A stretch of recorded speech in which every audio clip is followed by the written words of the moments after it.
Hi everyone, this is episode 1 of the Five-1 Speedway Show, and this is my first time doing this sort of thing, so bear with me.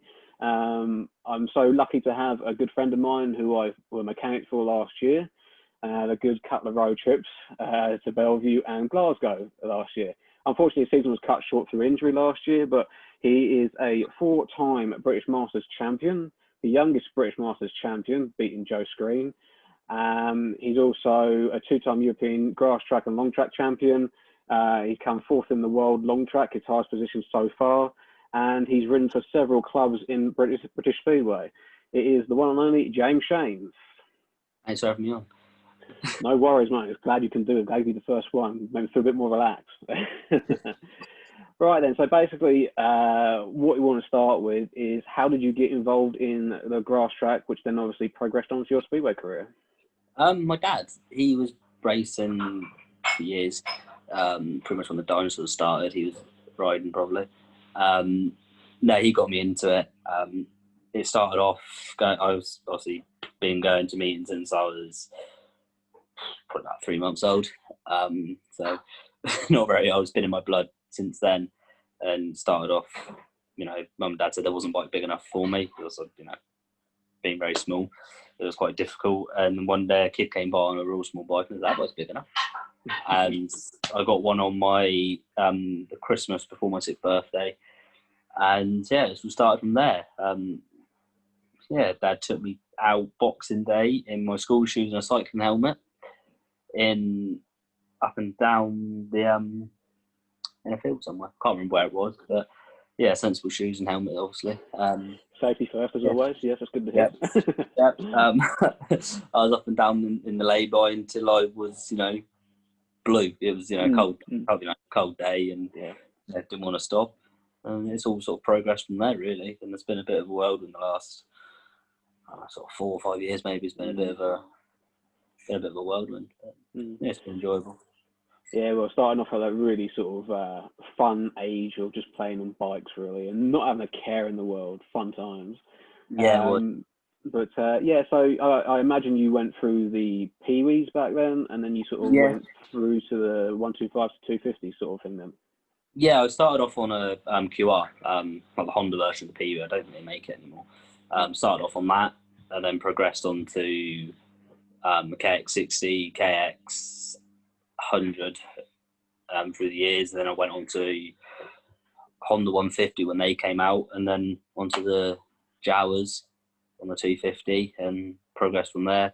I was one of the rarities that I went to the 350s. A lot of the lads now go 250 straight to the 500s in the adults, and I did a year in the 350s, and that was a massive help, I think, with my learning, where there wasn't many riders. There was about six or eight of us, but you could guarantee that you could put all 8 of us were on top of each other. So there was Richard Smith, Matt Everington, Bob Dolman, Barry Powell. There was a lot of older, mature riders, but they would play mind games with you and do all sorts of things like that. So it was a great learning curve for me, and it was a good stepping stone onto the 500. So, yeah.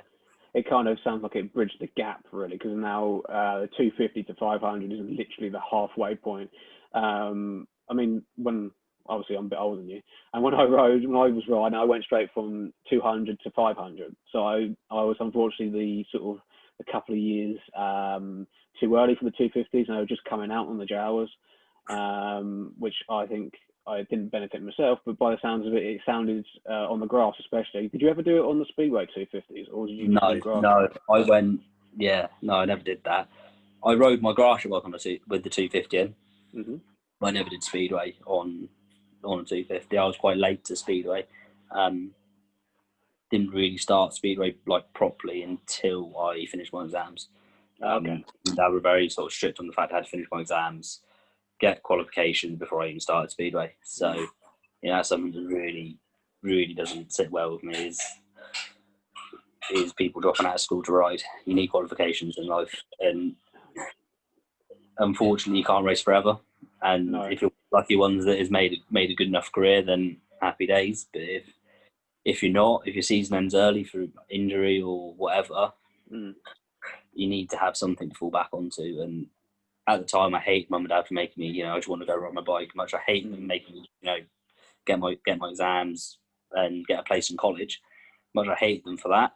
It's paid off now, especially during lockdown. I've gone and got a half decent job.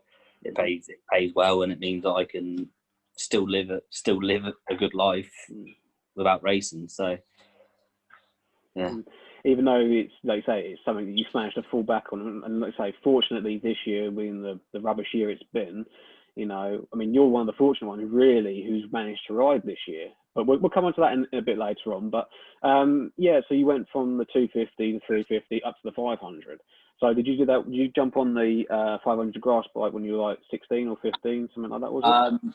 What was it? 15, about 17. About 17. About 17 when I got onto the 500s. I dabbled a little bit with the 500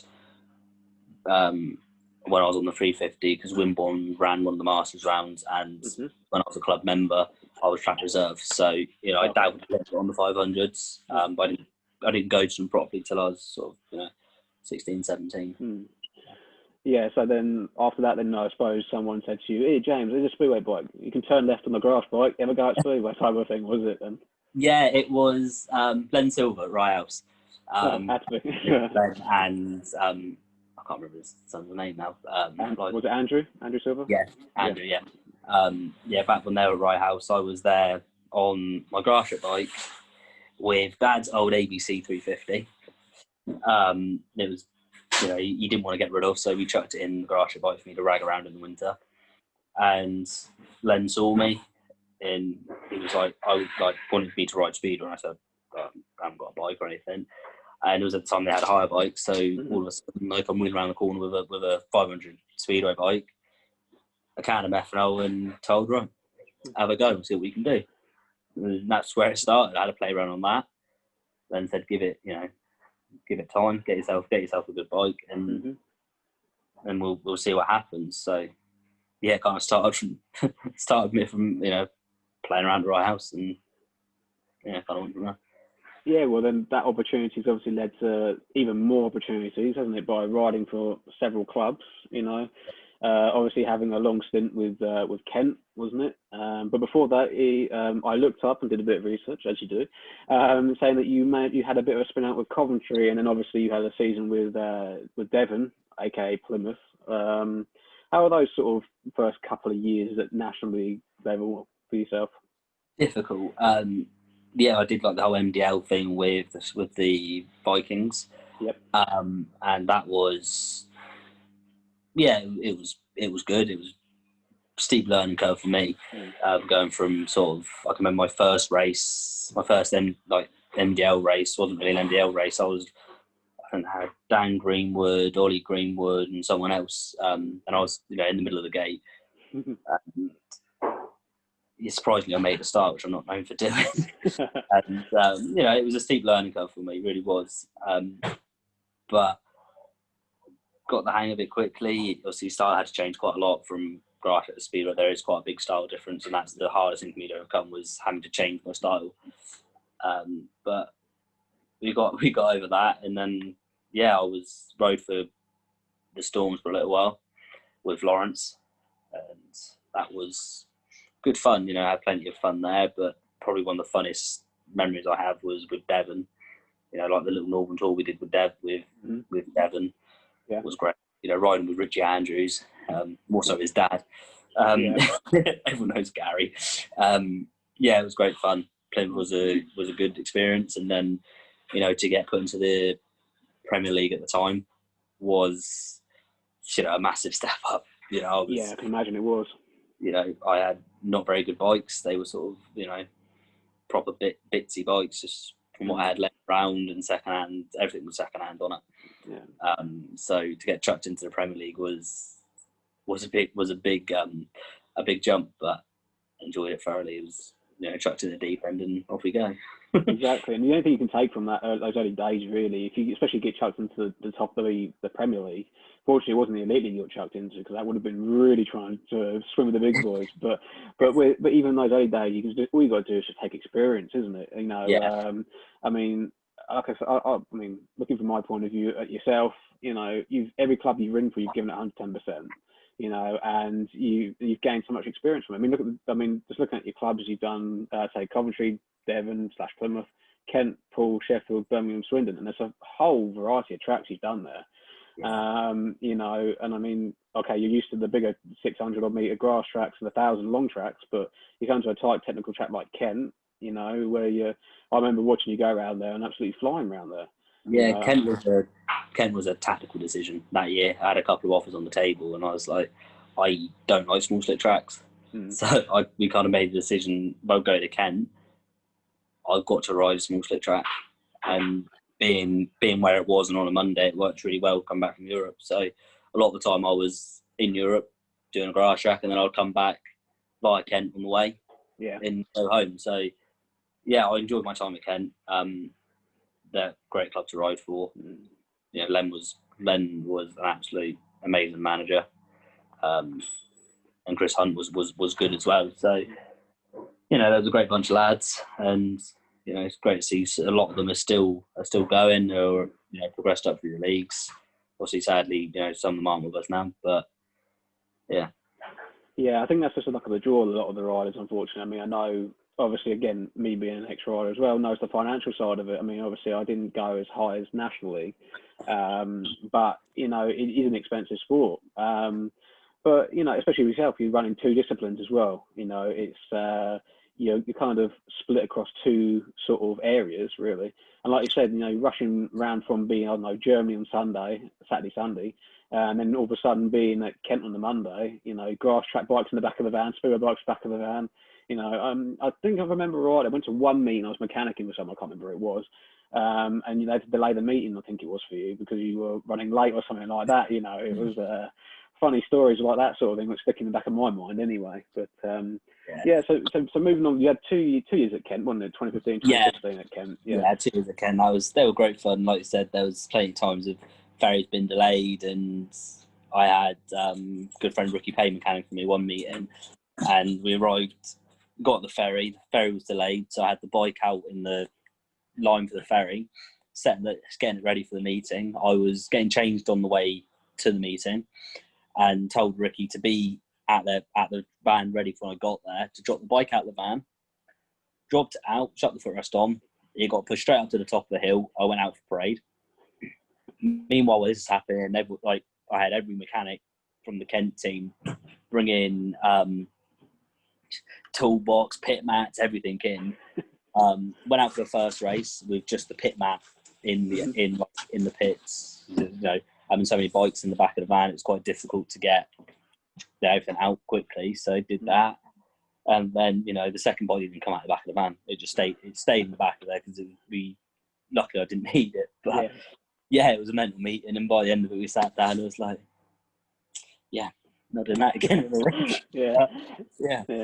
But then obviously it's a nice drive home, and then you think, oh, Tuesday, a bit of a day off, you know, and then yeah, I'd say a day off, but you know, get home next morning, open back of the doors, and you've got 2-3 dirty bikes in the back, and yeah, it's that sort of thing. You open back the door and think, nah, I can't bother now. You know, I can't bother. But yeah, it's got to be done. So there's several times I've opened the back doors and there's been like 3 or 4 dirty bikes, and I've kind of shut them and I have a cup of tea.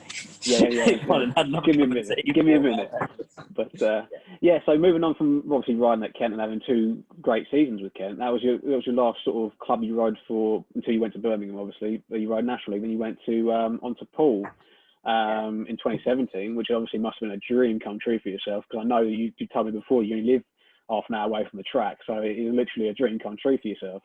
It was to get the phone call from Paul, so I say, you know, we want you to ride. I first thought it was a bit of a joke. I thought, no, they don't want me, but yeah, that was a great experience. You know, the suit still hangs up in my wardrobe with pride. It was a great experience, and I loved it. It was great to be, you know, half full, and I'm still sat at home thinking, I might leave in a minute. That was quite nice. No, you know, rushing around all day. It was, you know, quite nice. There several times I sort of looked at the clock and it's 3 o'clock. I might want to load the van. I'd load the van and then I'll toddle on now. Take a leisurely drive over there. So, but that was probably one of the easiest home meetings you've ever had so far, isn't it? Just literally travelling down the road. So and I was back home by sort of 11 o'clock. So instead of 1, 2 o'clock in the morning, it's even better then, isn't it? So, but then so you had 2 years at Poole, and then obviously you were also doubling up in 2018 with Sheffield, wasn't it? You were riding with Sheffield. That was a tough year. That was hard. Sadly, got dropped by Poole quite early on in the year, but things happen. For whatever reason, I was the rider that went, but can't say anything really on that. No, but then you can just put down to another experience, isn't it? So it's an unfortunate experience. It's never nice being dropped, but on the plus side, you fortunately had the time at Sheffield, and that was great. Yeah, I can imagine it's sort of a big, fast oval track, isn't it? So it's almost a home from home, really, on the long track or grass track, really. Yeah, it was great fun. I enjoyed the track, and I enjoyed the management there even more. Steady made me feel real at home. I think the first time we went up there, he said, next couple of weeks we've got, we're riding today, and then we had a meeting like the next day or later on. He said, use my old workshop is yours, and his dad Eric, because it's around the back of the car showroom, and we got there first off and showed him around the workshop, said use it all, help yourself. So it really gave me a second home. Like, it was my second home. We stayed at the same hotel every week, and so we had the same routine all the time, even down to the Morrison's breakfast. The lady in there pretty much knew her by her first name. We'd walk in and be like, usual. Yep, you know what it is. So become almost a kind of regular sort of thing at that sort of stage. So I think most 9% of the time we were staying up to go to another meeting, whether it be the next day or a couple of days afterwards. So we made a nice little routine with that, and I left middle of the season. I almost had a few spares in Selly's workshop to make my life even easier. So kind of like you moved in a little bit then, did you? I think I had one stage I had an engine and a set of forks and a diamond in his workshop just for ease, so I didn't have to take all the spares with me then. I had a major problem. They're all there ready for me to use, so Exactly, so you managed to jump on that and everything. But that was good of Steady, though, to let him use your workshop and everything. Otherwise I've been leaving bikes in, bucket and sponge in a hotel car park or a lay-by somewhere. So we've all done that before. So. But also in 2018, you went to Birmingham in the National League. And then would it have been like half a season with Birmingham then, or is it near a full season? I think half a season, maybe a little bit less than half a season there.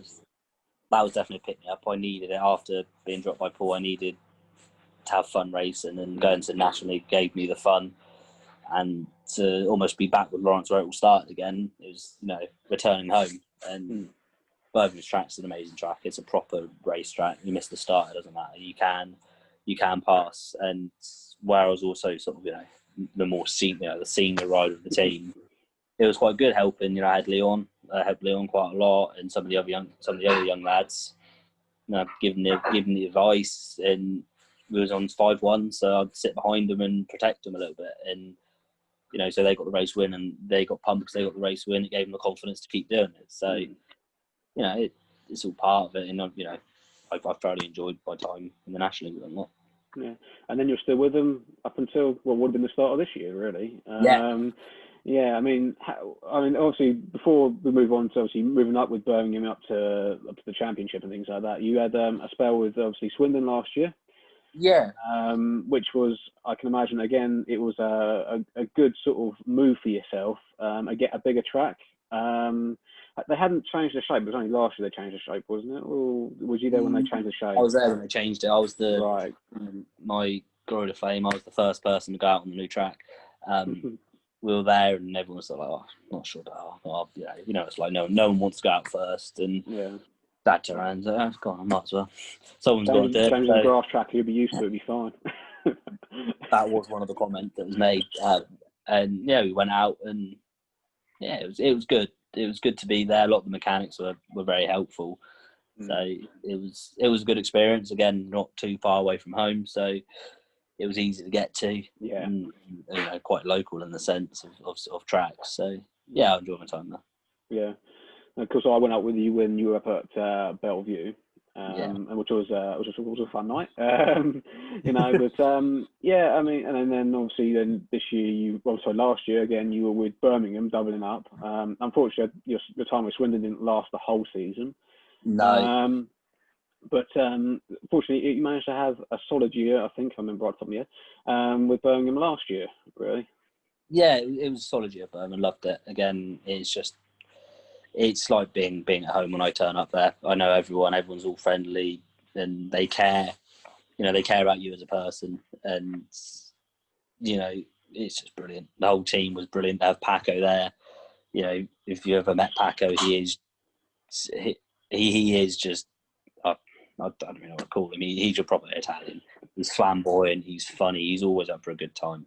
Yeah. And everyone in the team, all the lads were just great lads. They all worked hard. They all had a good laugh, and it was second home. So yeah, it helped me. It progressed me up. I made it into the main body of the team, and up my average. I think I put a point or just under a point on my average there. So, and to get to work to be the captain as well, that was quite an honour really to be the youngest rider in the team, and captain was great, and I enjoyed my time. Really did enjoy my time as captain, and to be asked again was great. So we'll see what happens in the future then. Yeah, I mean, again, obviously when I did the trip to Glasgow with you last year, we had a good time up there and everything. And, that was a fun trip. That was a fun trip. Arriving a bit early was good. And sticking in the labour for what was it, about half an hour it felt like, or longer. Watching the clock go round, but no, it was. But also Paco, like you say, is a nice guy. Obviously, then you have the promotion of Dave Mason and his dad, and then Lawrence as team manager. To be honest, you've got yourself like a nice little speedway family up there. Because I get all reports. I mean, even down when you guys came down with Eastbourne, when you were injured as well, they all seem to be up for a laugh, joking, talking. Everybody knew everybody, and whether you won, lost, or drew, it seems to be that you guys absolutely love the meetings. Yeah, that was the thing that Lawrence has always been keen on. It's always been we have fun and we're enjoying our job. We do better, and Dave's always been a very sort of personal man since I first met him. And he'd walk in, it wouldn't be how are you, how's the family, how's the kids, and everything. So they took an interest in you as a person, and they just had a great time. And they've got so many good ideas at Birmingham to how to try and bring the sport back to sort of how the good old days, and get the kids involved and all of that. I never thought in a million years I'd be out in the infield playing football in the interval, but it was one of them things, and they really make it back to being a family orientated sport, trying to get the fans involved, taking the riders away from being the gladiators in the back. We're now normal people, and many fans I've sat down at 4 meetings, had like these autograph sessions, and spoken to fans, and they've got to know me as a person, I've got to know them as persons, and it takes away that rider fan relationship, then turns it into they're just someone that's at the meeting and you get to know them well. So proper little superstar then is what you're basically trying to say. You're a superstar, that's what it is. Yeah. No, I'm far from it. You can guarantee if there's someone messing around, it's going to be me. Me and Brummy Bear would 9 times out of 10 somewhere doing something stupid, and just having a great time. So yeah, well, that's good to hear. I mean, I've seen the videos on YouTube and things like that of what the guys at Birmingham done with the tug of war and, like you say, football on the infield, that sort of thing, which is desperately needed, I think, in Speedway to get the kids back in the stadium, and enjoying it. But so I assume that all being well, providing there's no silly rule change, you're back at Birmingham for next year, then if we run properly. So I cannot say. Oh, okay, all right. No. If there's no super rule changes, there's nothing like that. I would hope to be. It's where I want to be. It's my home. So if Lawrence doesn't ask me there, I will kick off, and I will tell him I don't like him. I'll have a tantrum. No, Yeah. it is great. I'd hope we're back there. I like it there. It is home from home for me now. Yeah, well, it's good to hear that you're happy and settled there more than anything. That's a good thing. Right, then let's go touch back onto your grass track and long track. You had a bit of success on the old grass and long track. You won a few trophies. But no, it's mainly the thing is obviously the 4 times British Masters Champion, 3 in a row, and then all of a sudden you decided to have a year off, and then you decided to win it again. But I said in the intro that you're now the youngest person now to win the Masters. That is a true fact, isn't it? You just pipped Screeney to it by days, I think it was, or something like that. I think it was a month and like 2 days or something stupid like that. Yeah, that was great to sort of do that. Not only to win my first Masters was a massive achievement anyway. To then be told I'm the youngest one to ever do it was just phenomenal. So I can remember, the next day having a message from Screeney himself saying congratulations. Having and end up having quite a long chat with him about different things. So that was quite a big big moment to have someone like him who was an idol of the sport turn around and say, congratulations, mate. It's a tough thing to do. So, yeah, it's opened a lot of doors for me when the first Masters opened so many doors for me. So. I can imagine that's kind of like the sort of like the proper gateway to Europe, really, other than winning the European Championship, obviously. But yeah, I mean, you have to win you have to place in the Masters to get your place to go to the qualifiers. So, I got the place in the qualifier the first year because I finished 4th in the Masters my first year, and then to win it, I had the slot and everything. I had the chance to go to the European qualifiers, the long track qualifiers. That opened a lot of doors, and as soon as you get your name out there, then opens to more contracts and got a big snowball from there. Yeah, because also I was about to say that you haven't actually finished out the top 4 yet of the Masters, really, because you placed second in 2018 behind Zach. So yeah, but it's one of those things. But then again, it obviously made you hungry again to win the title again last year. So I mean, the 2018 was an annoying year. I decided I put a new tyre into the final and got a puncture in like the second lap. So yeah, it was. So really, you were lucky to even get second then, really. I said to Dad at the end of the meeting, it was just short of the wheel or not finish, and I decided I'll just shorten the wheel. Luckily I didn't do much damage, but yeah, all credit to Zach really. That year he was on fire. Yeah. Whether I would have passed him if anyway was debatable. I don't think I would have, even without the puncture. But yeah, it was one of the things. And last year was sort of back to prove a point, and the track at Dig Dog Lane was phenomenal. I'd say it's probably one of the best tracks I've ridden in England for a long, long time. So it was proper nice track.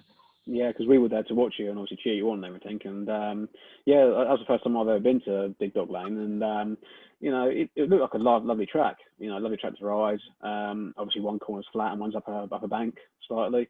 So that was obviously good to win again last year. But moving on to sort of like World Championship FIM sort of level, you managed to get a gold with Team GB in 2015. Was you in the team or was you a reserve? I can't remember that year. I was reserve that year. So I didn't really win the gold medal. I helped out in the pits massively. We had Digital blew an engine up in one race. That engine went on in one race, so it was all hands on deck to get that engine changed.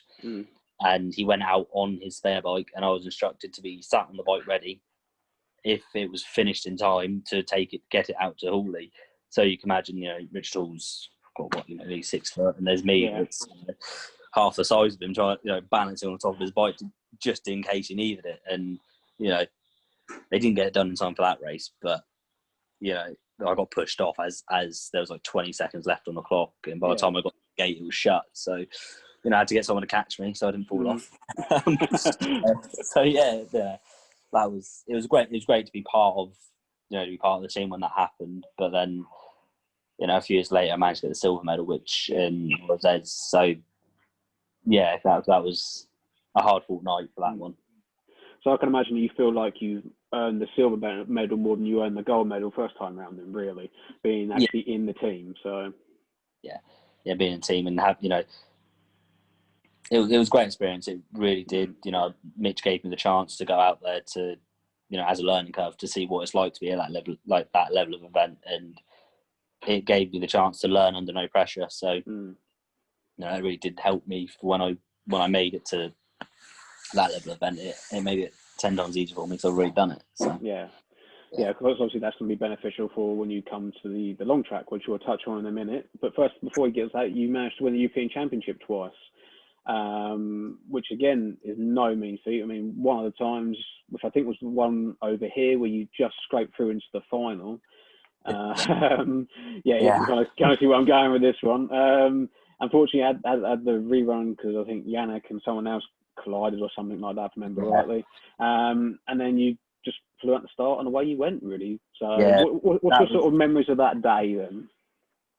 Christ. Where do you start? Sort of thing, yeah, it was a Disney ending. It really was. I mean, to be in your home country, and I was riding to Kent at the time. In Kent, there was so many people there, and you know, to say I was nervous was an understatement. And to go out and have no end of problems, I had belt snapping, I had crashes, I'd win a race and I'd have crash, get a second, belt would snap. It was up and down emotions, and you know, you saw in the pits it was carnage. There was bits of bikes that, you know, trying to get something to work.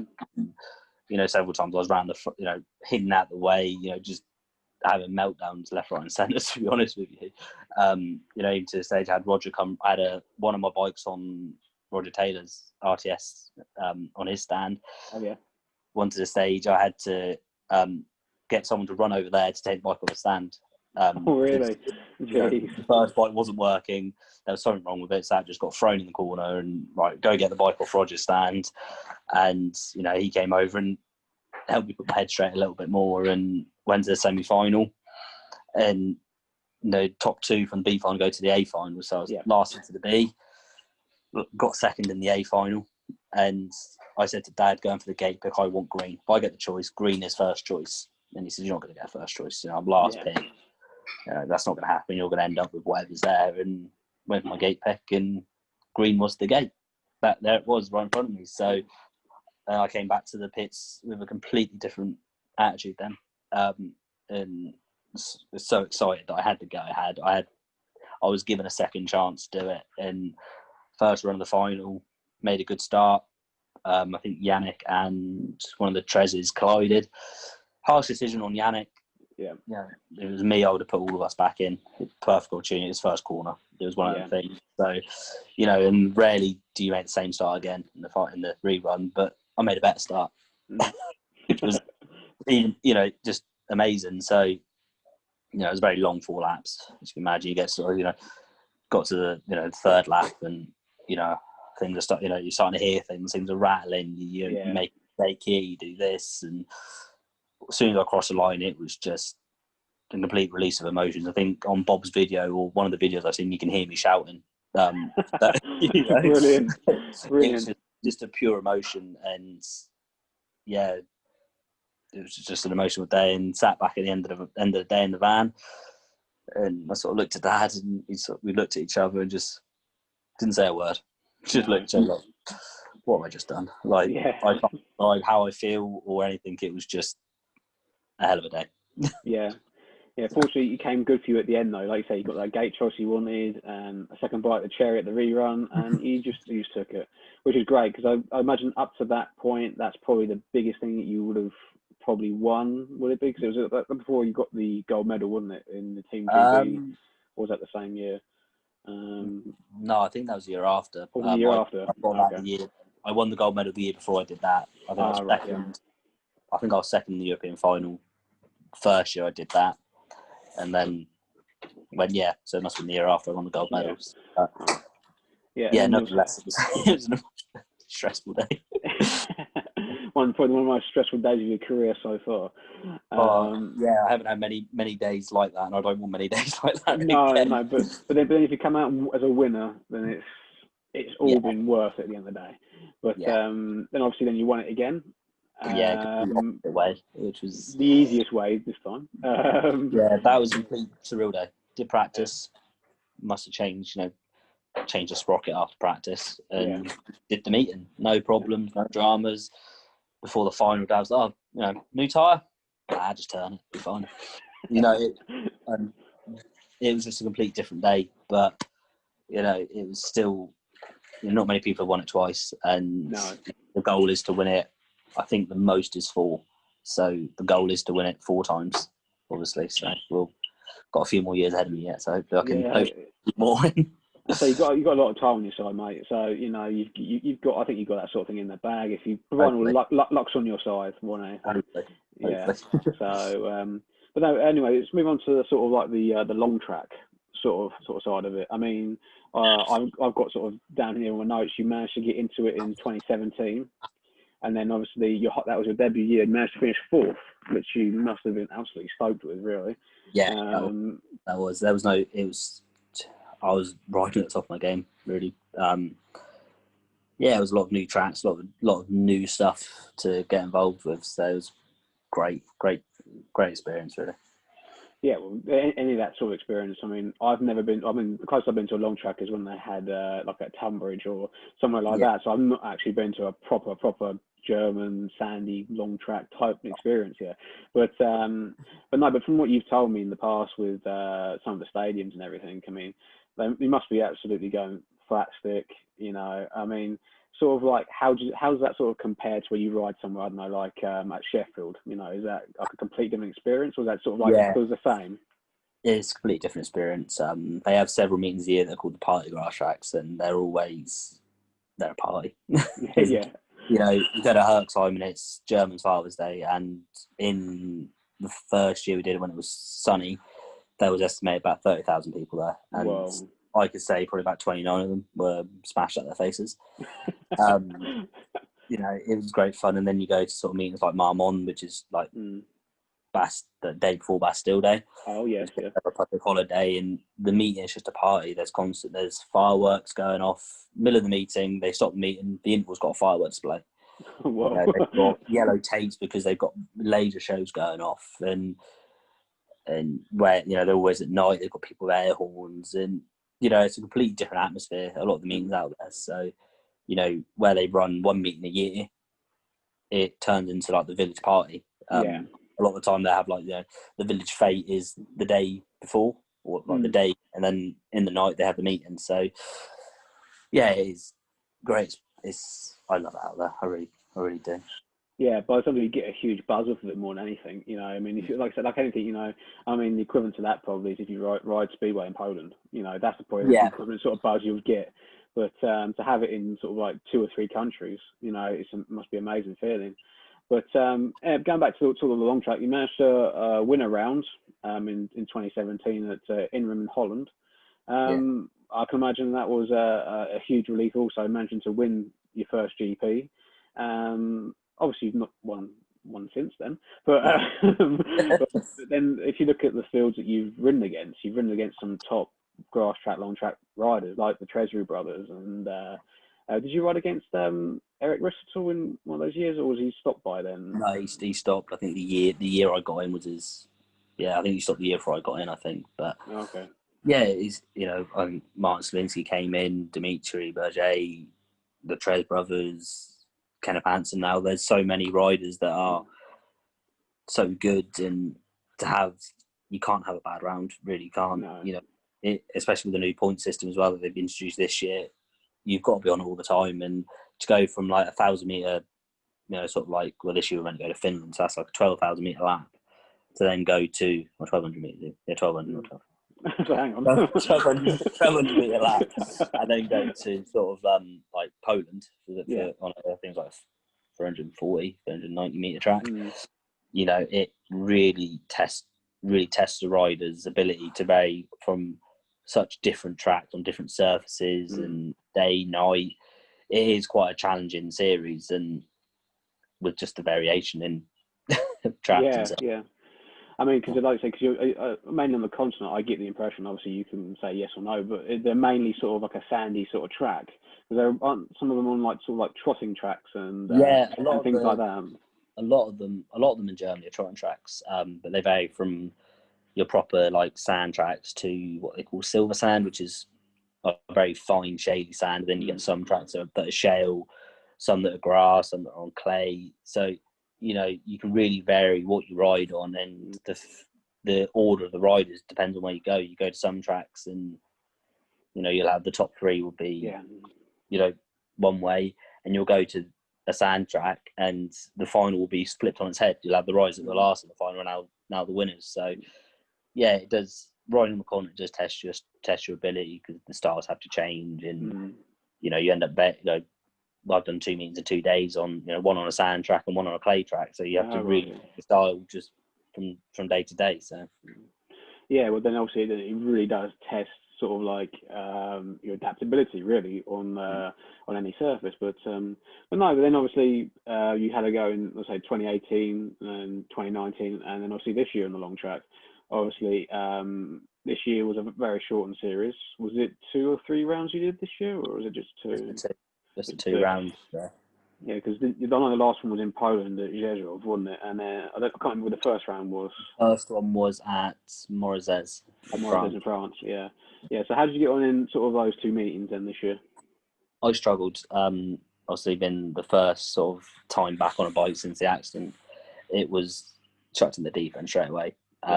And I went to the European final first and realised I wasn't quite fit enough in certain areas where I had to cut some corners to be fit in time to start the season, and truth be known, I wasn't. And it made apparent when I went to tie out for the European final, I wasn't fit enough, and so I had a mad rush to try and get myself fitter to do the GPs, and then got to GPs and realised again still was lacking fitness, and not only physically but mentally it took a toll on me. So yeah, it was hard work, but we got there in the end. I mean, I qualified, I finished 7th and got the last automatic spot into next year. So you know, I did what I set out to do. So this winter is going to be hard training physically, but we're also taking a big stand mentally to try and get, you know, the mental side of everything sorted, and so I'm ready everywhere to go for it. So when you say your basis, you weren't fit enough, was that purely bike time, or was that sort of stuff training? I mean, I know you put your heart and soul to training because you're out on your bike most days, I see, and things like that. But I can imagine yourself, it could have been more like a bike time that you were lacking. It was bike time and physically. I had to cut corners to get my back to a stage that I could do it.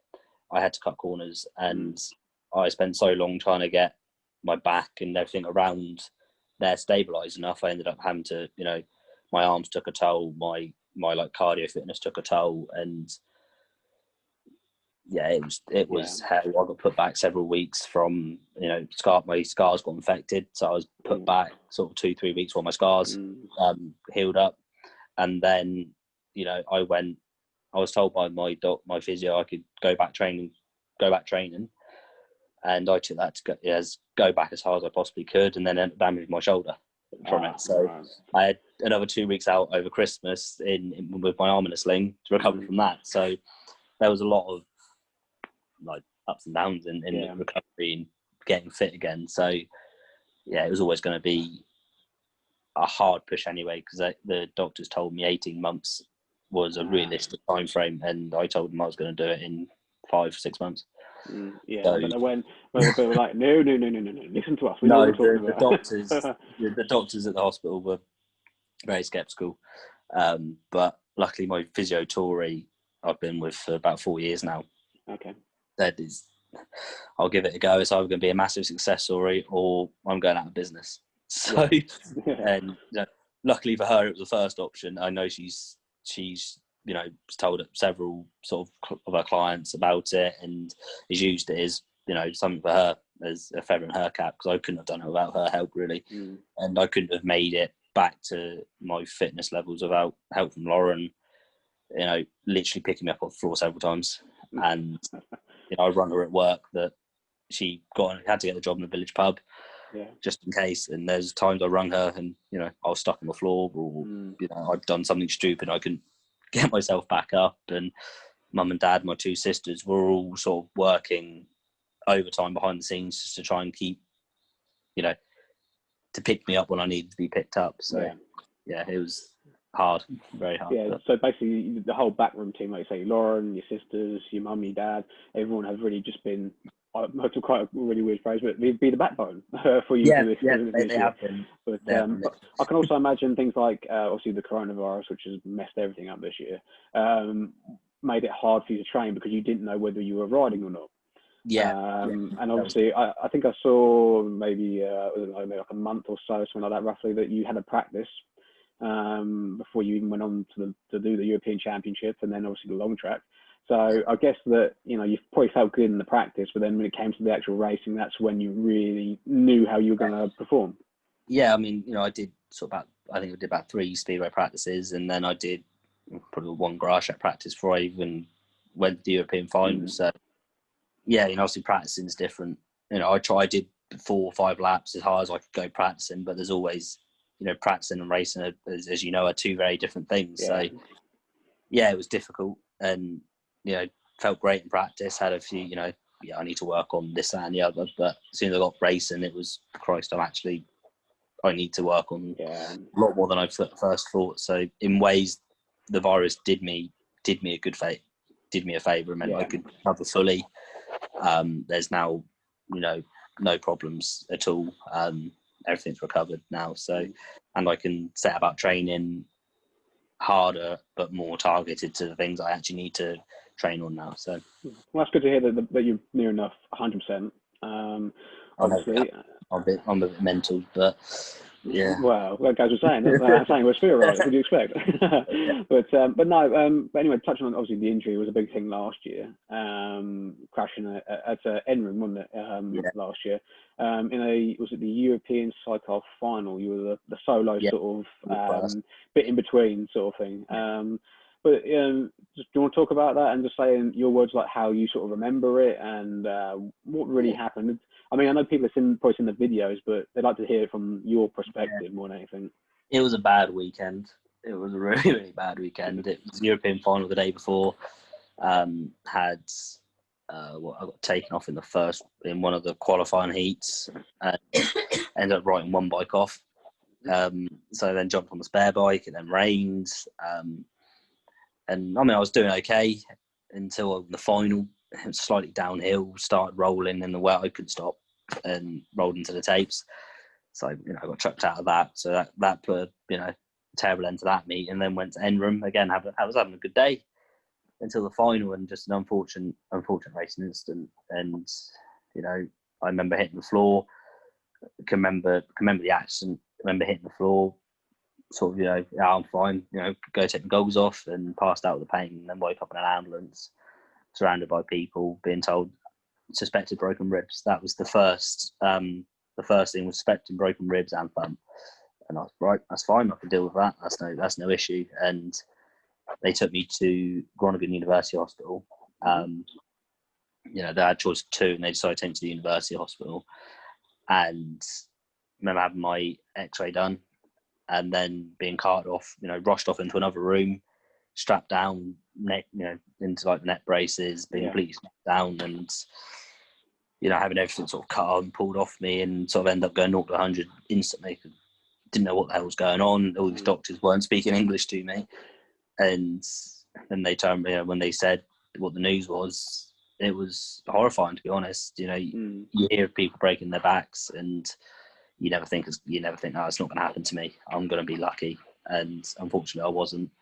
And it wasn't till I found out the full extent of the damage, how lucky I was, that where the 2 vertebrae were displaced, one of them was actually touching on my spinal cord, and it left a blister on my cord. So, when they found that out, I was incredibly lucky for it not to go through, and hence why there was so much caution put on the fact that I couldn't move for several days while they planned my surgery. But I couldn't have surgery until where I had a bruised heart. I had to have that recovered. I had to wait sort of 3 days for that to be healed before I could go into surgery. We then had the surgery done, and what was meant to take 5 hours ended up taking like 10 hours.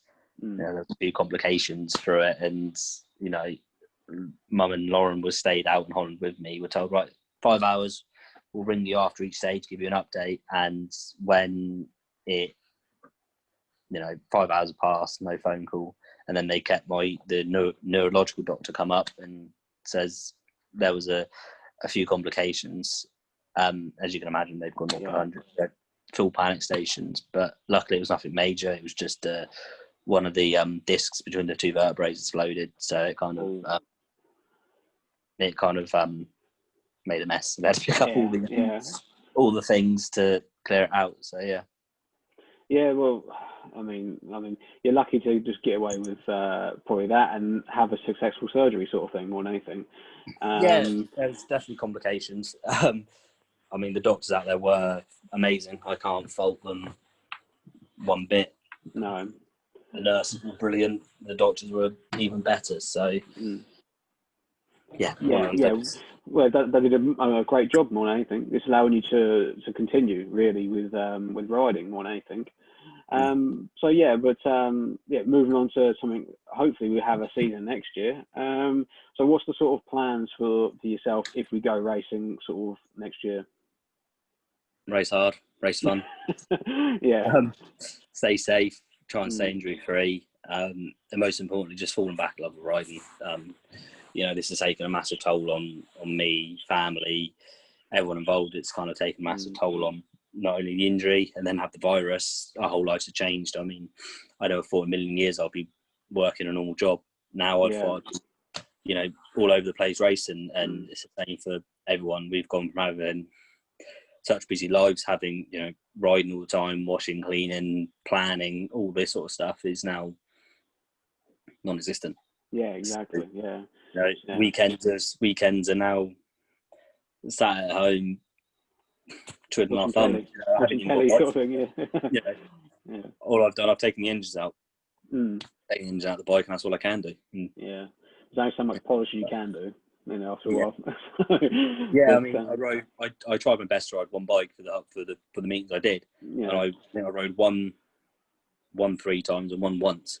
So I've got the speeder bikes are sat, they're not even been used.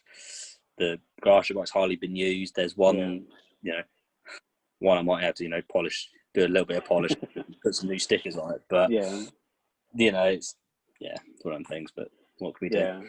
Well, just fingers crossed for yourself, mate, more than anything, that you manage to have a good year next year more than anything, and get some laps, for everyone's sake, get some laps in. That's the problem. It's been hard for everyone, and I mean, mental health has taken a massive toll now on every walk of life, let alone just the people that have such lives have changed massively. I know, like for you must be snowed under with what you do is completely snowed under. Fortunately, my job, it's not been too bad. We were at the beginning of lockdown, we were kind of snowed under, but then I had an operation just after Sienna was born. So I was off work for about in and out of work for 8 weeks. So I didn't actually do much, but now it's not too bad. It's the Christmas season. So we're going to get more busy now. So just before we sort of round up and finish this interview, which has been great, and I appreciate again your time, James, more than anything. When I was doing a bit of searching, I did find a headline on the Daily Echo sort of website. I don't know if you know where I'm going with this, but it said, what was it? Shane's hoping asparagus season will keep him busy after swapping speedway bike for tractor. So I'm guessing you turned into a bit of a farmer then before you went back on the long track. Yeah, we did. Lauren's dad owns a farm in Mildenhall, and when they would start panic buying, he couldn't cope. He was completely snowed under. So, I was trying to work out what I was doing. I was working for an agency, lorry driving. Lauren just lost her job. She worked in a hospital and got made redundant. So we were sort of like, well, what have we got to do? Rather we're going to sit in that time we were still living in the flat, so like we're going to sit in this flat on our own and go insane, or go there and make good use of ourselves. So that's what we did. We went up there. I ended up just half restoring an old tractor that's being vapor blasted at the minute. That's gone away from that. The plan is over the years I'm going to put that back to showroom standard and use it on the farm for cutting grass and stuff like that. But yeah, I did that. Did the asparagus season, taking that all over the place, delivering eggs, potatoes. You know, we did like a home delivery service for a while for, you know, vulnerable people that couldn't get out. We did that. What else did I do? I rebuilt some chicken huts. I turned an old shed back into a chicken hut. Yeah, it was a bit of everything. I learned to drive tractors and telehandlers and all sorts of things. So, you know, it gave us a purpose during lockdown, but it was good fun. It gave me something to do. It stopped us going insane, and it main thing, it made us feel useful. We were doing good in the community. Oh yeah, and we also raised some kittens. That was one thing. We found a stray cat that got pregnant. Oh, nice. Yeah, stray cat got stuck in a tree. We rescued it, brought it back to the yard to sort of find out what we're going to do with it. And then 3 days later, it turned out it was pregnant. So, there you go, some kittens as well. So, yeah, it was great fun. I enjoyed it. It was a different walk of life, but in a way very similar to racing. Things, you know, you'd set out one day with one plan in mind, and then, you know, we sat down one evening. Her dad was out spraying one of the fields, and I get a phone call saying, "Can you bring the compressor over? My tyre's gone flat."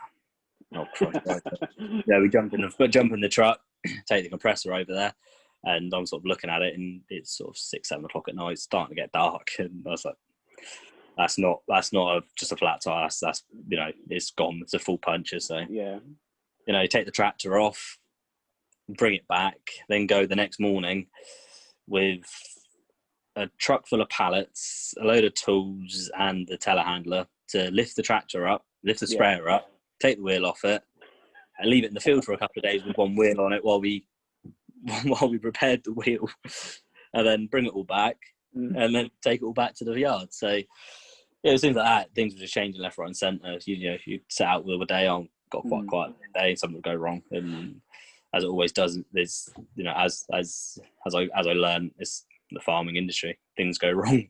Things change very quickly. So in some ways, it was quite good. It was still similar to racing, but just in the bigger vehicle. Slower. We took the tractor out for the clap for the NHS. That was the first outdoors tractor. Fired it up, drove out of the shed, gave it a good wash, and then drove it down to her Philip's mum's, so Lauren's grandma. Okay. This tractor's been in the barn for about 30 years. It's been there since God knows when. Been stolen twice.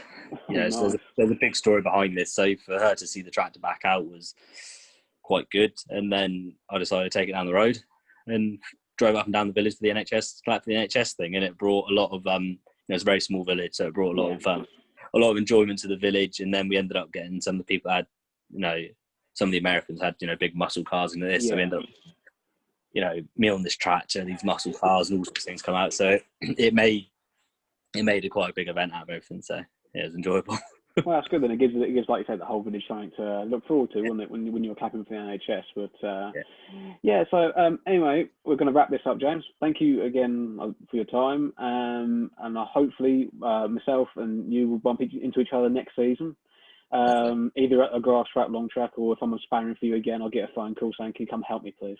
Might not be Glasgow next time. I might get closer for you. I don't mind. I didn't mind the driving. So, but anyway, James, thank you for that. And say, wish you all well, and hope you and Lauren have a good time rest of the year, and hope you have a good Christmas and everything. If I don't see you beforehand, but all right then, mate. And you, mate. All right, take care. Cheers. Bye.